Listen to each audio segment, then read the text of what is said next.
So for our channeled guidance, we also get a story. The song that was channeled is the Like a Prayer, Madonna.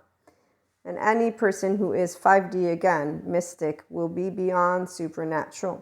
We do not have the concept of God as part of the sphere of energy. It's consciousness. It's shared consciousness. In fact, there's a relationship with it with the scientific methodology fields, but of course the sciences don't talk about it in mystic terms. And we don't need to demystify anything.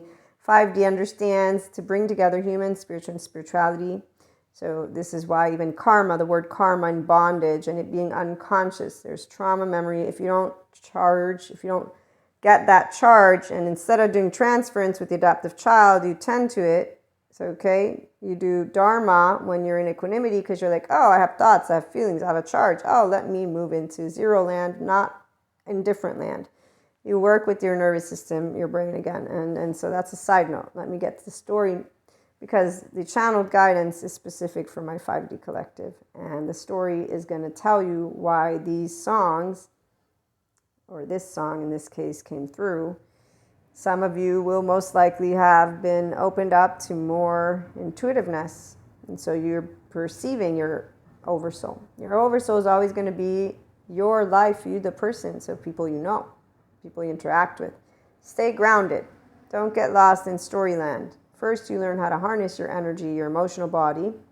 And that's because you learn how to harness your embodied nervous system from a place of compassion with yourself and others. So the way you think through the thoughts and emotions, not just sitting in silence. The people who need to sit in silence is because they haven't learned how to master their ventral vagal nervous system. So they're using mindfulness to learn to pause so that they can get that brain shut and stop using their alert limbic system, the charge state. So you learn to resolve your trauma because you learn to say, oh, I'm feeling an emotion.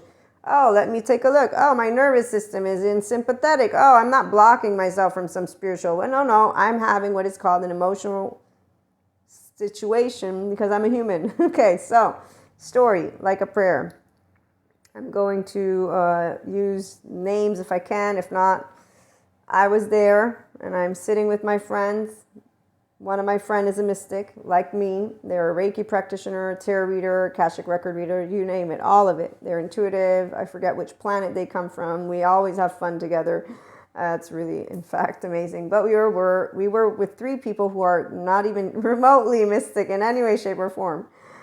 One of them is actually very religious, and her and I get along because I grew up with religion and I love my catechism. I love Jesus. I love everything that is a part of my upbringing. Of course, I understand that at this point, as a person who's navigating the realm of mysticism, I am not necessarily welcomed by all in good eyes, and that makes sense as a person who's grounded in history, meaning I know what I was taught, and I know what identity means, and I know what belief means too, because again, I grew up with God and Jesus. So I did use the word God. Today I don't, because I always have felt God in the essence of life. So nothing's changed for me, Maria, but what has changed is that I will use verbiage that is more pertinent to me and to respect the people who have their beliefs the way they do. So do my best. Obviously, it's not going to be perfect, but that's where nobody's seeking perfection except for the adoptive children who don't know how to be in their 5D yet. So let's leave that alone. Back to Storyland. I knew that in this situation, my friends were okay because they're close friends of mine with the woo-woo-ness, because I've presented the woo-woo-ness. But I presented in a very grounded way because of knowing how to be a person and not to get way overboard with anything. It's called just common sense. If somebody comes from a background that is kind of closed off and you also know about it, we all know that they talk about tarot and again, Reiki and anything crystals, everything in this sphere is talked about with demons and devils. And then while the 4D is busy getting into the witch hunts, some of us understand that that's not how you're going to make people curious or help them not be afraid. It's by talking to them and then integrating also what I do know, which is neuroscience and physicists talk about the energy world. Geologists talk about the crystals. There's sciences that talk about our aspects. It's only that people discard it where they feel, oh, well, no, I don't believe this is a good science. And it's like, okay, seriously, I would doubt that, meaning that there's, of course, validity in sciences. Excuse me 1 second, I'll be right back. Okay, so in this situation that I was sharing about before I got a minute sidetracked, what happened was my lovely mystic friend helped my other friend who was having pain in the neck, like when you're stiff, okay?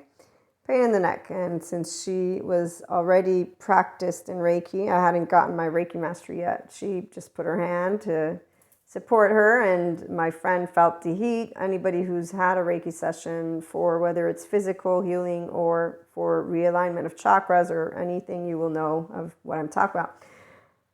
And in the meantime, I'm chit-chatting with my other friends, but what I see happening is that my friend and her are also having a talk, because again, my friend who's intuitive will have, in fact, she told me later on, she picked up on aspects that the person was dealing with on an emotional level and on a personal level with something specific.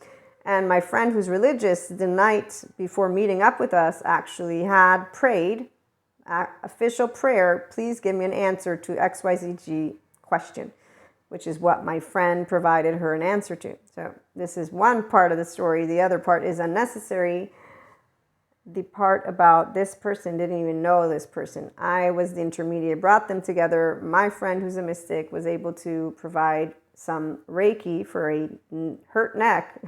But essentially, as she touched her, as any intuitive knows, there's stuff that comes through sometimes. And in this case, they began chit-chatting because, of course, I'm right near you.